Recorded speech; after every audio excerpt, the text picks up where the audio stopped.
So hello guys, welcome to my channel. তো আজকে আমরা শিখবো Aqua and green tone photo editing. তো আজকে আমরা এই ফটোকে এডিট করা শিখবো। তো বেশি বকো না ভাট, আজকে ভিডিও স্টার্ট। তো চলো লাইট রুমে যাওয়া যাক। সো হ্যালো গাইস, যারা আমরা নর্মাল লাইট রুম অ্যাপ্লিকেশনটি ইউজ করি, তো আমরা সবাই জানি যে লাইট রুমটি অন করলে এরকম একটা ইন্টারফেস চলে আসে। তো এখান থেকে আমরা ফটোকে সিলেক্ট করে নেব, যে ফটোকে আজকে আমরা এডিট করবো। তো আজকে আমরা এই ফটোকে এডিট করবো, তাই এটিকে সিলেক্ট করে নিলাম। সিলেক্ট করার পরে আমাদের অনেকগুলো এডিটের জন্য অপশন দেওয়া হবে। তো আমরা এখান থেকে ক্লিক করে নেবো এডিটের অপশনে। এই এডিটের অপশনে ক্লিক করার পরে আমরা চলে যাবো কালারের অপশনে। এই কালারের অপশনে এসে এর থিমকে আমরা মাইনাস করে দেবো, এটিকে -6 করে দেবো। আর এর টিন্থকে আমরা -6 করে দেবো। আর এর ভ্যারাইসকে এটিকে আমরা বাড়িয়ে দেবো, বাড়িয়ে এটিকে করে দেবো 16। তারপরে এখান থেকে আমরা চলে যাবো মিক্স টুলে, মানে উপরে ডান দিকে দেখতে পাচ্ছ মিক্স টুল, এখানে ক্লিক করে নেবো। এখানে ক্লিক করার পরে আমরা এর স্যাচুরেশনকে শুধু বাড়িয়ে দেবো, বাড়িয়ে 100 করে দেবো। আর হিউ আর লেমনেসকে আমরা 0 রেখে দেবো। তারপর চলে যাবো তার পরের কালারে, নেক্সট কালারে আসার পরে এর হিউকে আমরা -8 করে দেবো। আর স্যাচুরেশনকে আমরা -8 করে দেবো। আর এই লেমন এসেছে, এটিকে আমরা বাড়িয়ে দেবো, বাড়িয়ে এটিকে করে দেবো 22।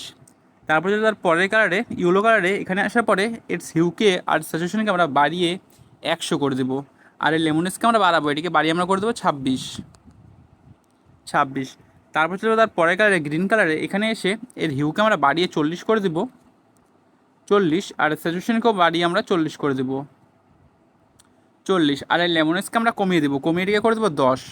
তারপর যদি তার পরের কালারে মানে একুয়া কালারে এখানে এসে এর হিউকে আমরা কমিয়ে দেবো, মানে মাইনাস করে দেবো, এটি করে দেবো -30।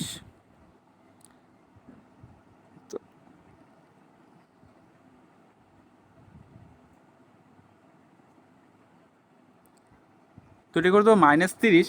আর স্যাচুরেশনকে আমরা বাড়িয়ে করে দেবো 100। আর এই লেমনেসকেও বাড়াবো, এটিকে বাড়িয়ে করে দেবো 38। সরি 38 না, সরি, এটি করে দেবো 18। তারপর তো পরের কালারে এখানে আসার পরে এর হিউকে 0 রেখে এর স্যাচুরেশনকে শুধু আমরা বাড়িয়ে দেবো, এটিকে বাড়িয়ে করে দেবো 62। তারপরে এখান থেকে আমরা করে দেবো এটিকে ডান। ডান করার পরে আমরা চলে যাবো ইফেক্টের অপশনে। এই ইফেক্টের অপশনে আসার পরে এর টেক্সচারকে আমরা 0 রেখে এর ক্যালারিটিকে বাড়িয়ে দেবো, বাড়িয়ে এটিকে করে দেবো 18। আর ডিএইচকে আমরা বাড়াবো, এটিকে বাড়িয়ে করে দেবো 8। তারপর চলে যাবো ভিগনেটের অপশনে। এই ভিগনেটের অপশনে এসে এর অ্যামাউন্টকে আমরা কমিয়ে দেবো, এটিকে কমিয়ে করে দেবো 26। আর এর মিড পয়েন্টকে আমরা কমিয়ে দেবো, এটিকে কমিয়ে করে দেবো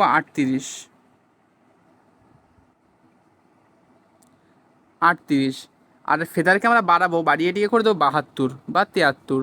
তারপর চলে আমরা ডিটেলসের অপশনে। এই ডিটেলসের অপশনে এসে শার্পানিংকে আমরা বাড়িয়ে দেবো, যেন ফটোকে আরও স্মুথ লাগে, এটিকে বাড়িয়ে করে দেবো 19।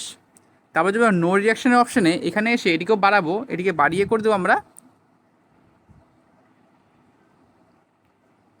21।